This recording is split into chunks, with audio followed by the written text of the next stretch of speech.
Cordial saludo, mi nombre es Arnoldo Arana, damos la bienvenida a todos los que se conectan por este medio, a este espacio Edificación Espiritual. Hoy vamos a estar conversando acerca del ejercicio de la libertad en Cristo para edificación y crecimiento. Y quisiera valerme de un pasaje que está en las Escrituras, específicamente en la primera carta al libro de los Corintios, en el capítulo 6, y versículos 9 y 12 para abordar este tema.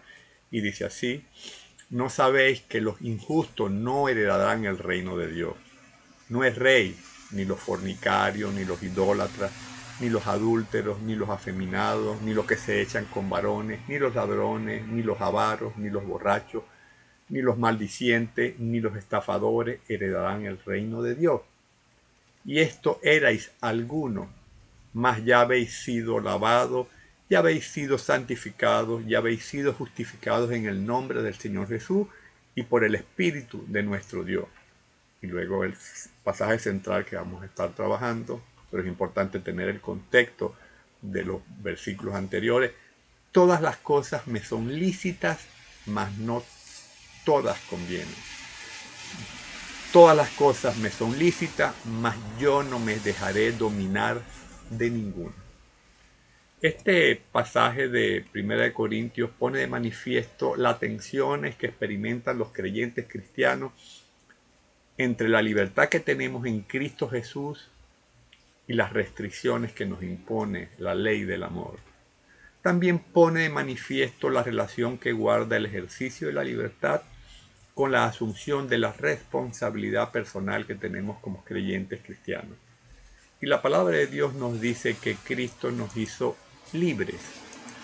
Pero para vivir esa libertad en el contexto de lo que significa la palabra de Dios, es importante observar algunos principios. Debemos entender que como creyentes cristianos tenemos libertad para actuar dentro del contexto de la palabra de Dios y no fuera del contexto de la palabra de Dios.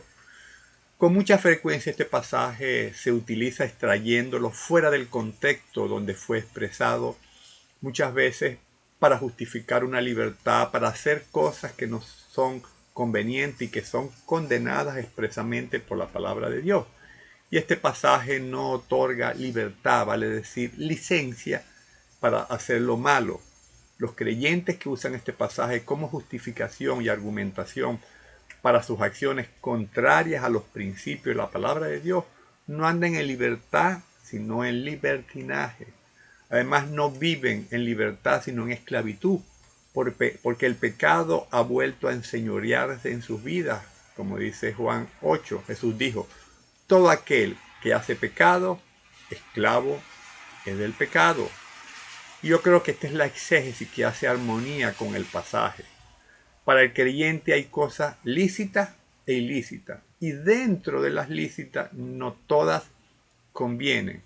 Pero no existe aquello de que en términos absolutos todo le es lícito al creyente cristiano. Eso niega definitivamente las Escrituras. Actuar fuera del marco de los principios de la palabra de Dios equivale a usar la libertad que tenemos en Cristo para hacer lo indebido y que no conviene ni edifica.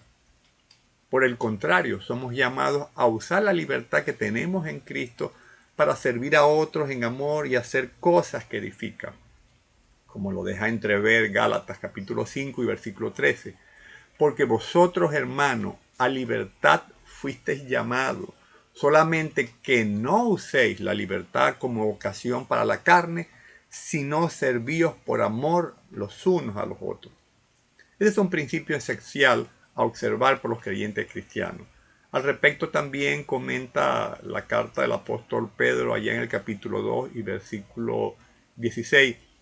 Como libres, pero no como los que tienen la libertad como pretexto para hacer lo malo, sino como siervos de Dios.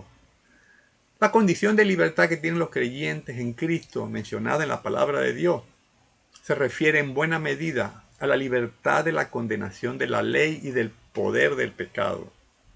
La libertad de Dios se refiere a ya no estar atados al pecado. Y en ese sentido los creyentes cristianos son libres del yugo y las ataduras del pecado. Antes de conocer a Cristo, Estábamos bajo el señorío del pecado, sin posibilidad para elegir hacer el bien, porque el pecado nos tenía cautivos y alienados. De modo que la expresión todas las cosas me son lícitas del versículo 12 no puede ser entendida fuera del contexto del pasaje en el que se encuentra. No debe ser entendida en sentido absoluto, pues con seguridad no se incluyen las acciones morales a que hace referencia en los versículos precedentes a este versículo que dice que todas las cosas me son lícitas, versículos 9 y 10, como por ejemplo fornicar, practicar la idolatría o el adulterio o el homosexualismo o el robo o la avaricia o las borracheras, las cuales de forma tácita condena la palabra de Dios. El apóstol Pablo se está refiriendo más bien a prácticas que no son malas o reprochables en sí mismas o cuestionables moralmente, según el contexto de los principios de la palabra de Dios. La libertad es para movernos las diferentes esferas de nuestra vida que están en correspondencia con el plan de Dios, su voluntad y sus principios. Si Dios otorgara libertad para pecar, entonces estaría en contradicción con lo que Él mismo exige a sus hijos. Nadie es libre para hacer lo que Dios expresamente prohíbe o condena. El cristiano tiene la libertad de hacer lo que desee si se halla en armonía con la voluntad expresada de Dios en su palabra. Y el cristianismo, yo diría, por otro lado, que es un estilo de vida, no un conjunto de reglas a seguir, y no es la idea llenarnos de normas y reglas, no hagas esto, no toques esto, no mires esto. Y yo diría que Dios nos ha concedido libre albedrío, pero necesitamos usar esa libertad de elección con discernimiento espiritual de qué conviene y qué edifica realmente. La libertad que tenemos en Cristo Jesús necesita ser enmarcada en la responsabilidad personal que Dios nos exige de andar conforme a su voluntad y conforme a su palabra.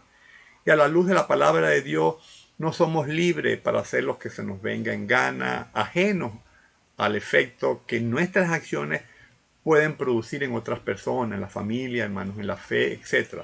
Más aún en el contexto de la iglesia como cuerpo de Cristo que somos, tenemos una corresponsabilidad con los otros miembros del cuerpo de Cristo, dada la interdependencia con que fue diseñado y funciona el cuerpo de Cristo, que es la iglesia.